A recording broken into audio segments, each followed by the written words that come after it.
நடிகர் விஷால் அவர்களும், சாய் தன்ஷிகா இவங்க 2 பேர பத்தி தான் சோஷியல் மீடியாக்கள்ல அதிகமான தகவல் வைரல் ஆகிட்டு இருக்கு. இருவருமே கூடிய விரைவில் திருமணம் செய்து கொள்ள போவதாக அறிவிச்சிருக்காங்க.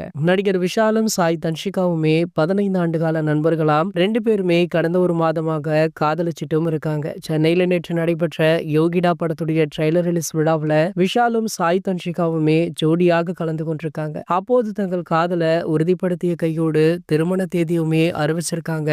அதன்படி வர ஆகஸ்ட் மாதம் 29ஆம் தேதி நடிகர் விஷால் அவர்களுடைய பிறந்தநாள் அன்று அவரை கரம் பிடிக்க உள்ளதாக அறிவித்துள்ளார் சாய் தன்ஷிகா. இந்த ஜோடிக்கு வாழ்த்துக்கள் குவிந்த வண்ணமுமே இருந்துட்டு. விஷால் நடிகர் சங்க கட்டிடம் முடிக்கப்பட்ட பின்னர் தான் திருமணம் செய்து கொள்வேன் அப்படின்ற முடிவுல தீர்க்கமாக இருக்காரு. அவர் கூறியபடியே இந்த ஆண்டு ஆகஸ்ட் மாதம் நடிகர் சங்க திறப்பு விழா நடைபெற உள்ளது. அது முடிந்த கையோடு விஷால் திருமணம் நடைபெற இருக்கா. நடிகர் விஷால் அவர்களுக்கு தற்போது 47 வயதாகுது. ஆனா அவர் காதலியான நடிகை சாய் தன்ஷிகா அவரை விட 12 வயது இளையவராம். தற்போது சாய் தன்ஷிகாவிற்கு 35 வயது ஆகுதா. தற்போதைய பாத்தீங்கன்னா மேரேஜிற்கான அனைத்து ஏற்பாடுகளுமே ஒரு பக்கம் பிரம்மாண்டமாக நடந்துட்டு இருக்கா. கோலிவுட்டுடைய டாப் பிரபலங்களான அது sir, Vijay sir, Rajini sir அப்படின்னு பல பிரபலங்களுக்கு அழைப்பு விடுக்கப்பட்டு இந்த கல்யாணம் மிக பிரம்மாண்டமாக நடைபெற உள்ளதாக சொல்லப்படுது. இது போன்ற சினிமா செய்திகளை பத்தி நீங்க உடனே தெரிஞ்சுக்க நம்மளுடைய தளபதி டாக்கிஸ் சேனலை மறக்காம சப்ஸ்கிரைப் பண்ணிக்கோங்க.